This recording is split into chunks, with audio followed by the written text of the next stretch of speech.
Hi, this is Monica Warren and you're watching the norming video for 3rd grade math for CA2 constructed response.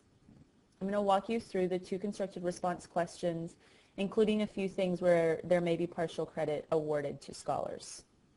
The first thing that you should see whenever you open up the exemplar response page is the number of points each question is worth, and then on the second page the rubric.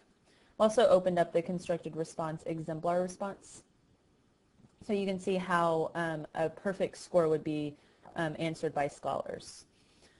So for number 1, the question is asking scholars to multiply the number of miles by the number of weekdays. Scholars must understand that weekdays means Monday through Friday, not including weekends is included in the question.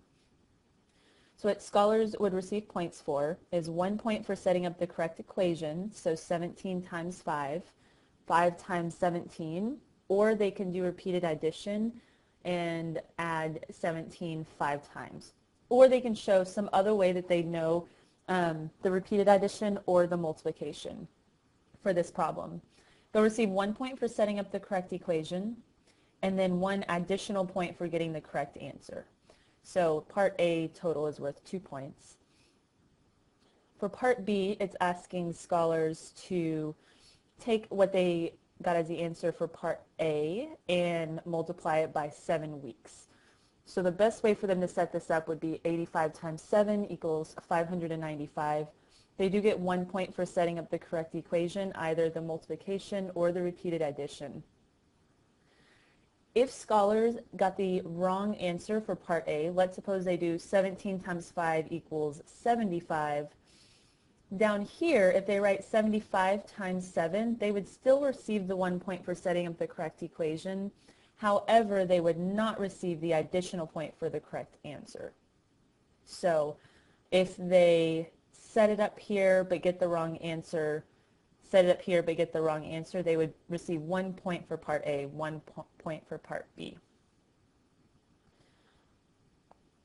As we scroll down for question number 2, question number 2 is worth a total of 5 points. It is a question showing Reese and Kate and their mother is giving them 18 pennies. Both Reese and Kate get the same number of pennies. So for part A, all that scholars need to do is draw circles in each box to represent the pennies that each child received. So they get 1 point if they draw 9 circles or 9 dots in each of the boxes. If they do something like 9 over here and then draw an arrow towards the box or make it clear how they're dividing the 18 pennies into 2, that's fine as long as there's some sort of visual representation for part A. They get the 1 point and that they put 9 in each of them.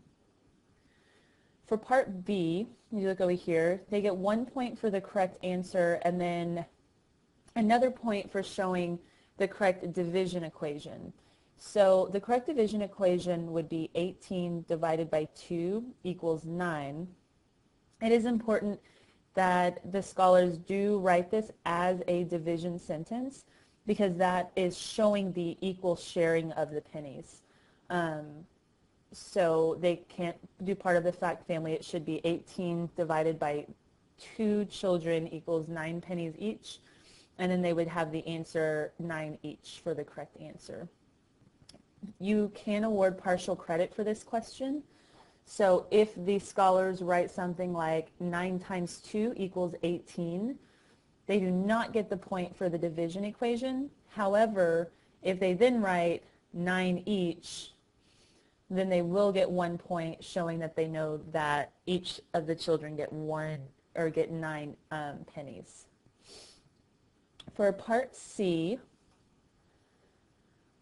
it is showing the same 18 pennies and then asking for scholars to divide this among the 2 children and also their mother. So that would be a total of 3 people, so the correct division equation would be 18 divided by 3 equals 6.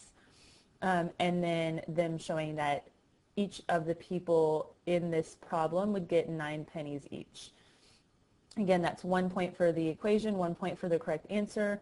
You can award partial credit.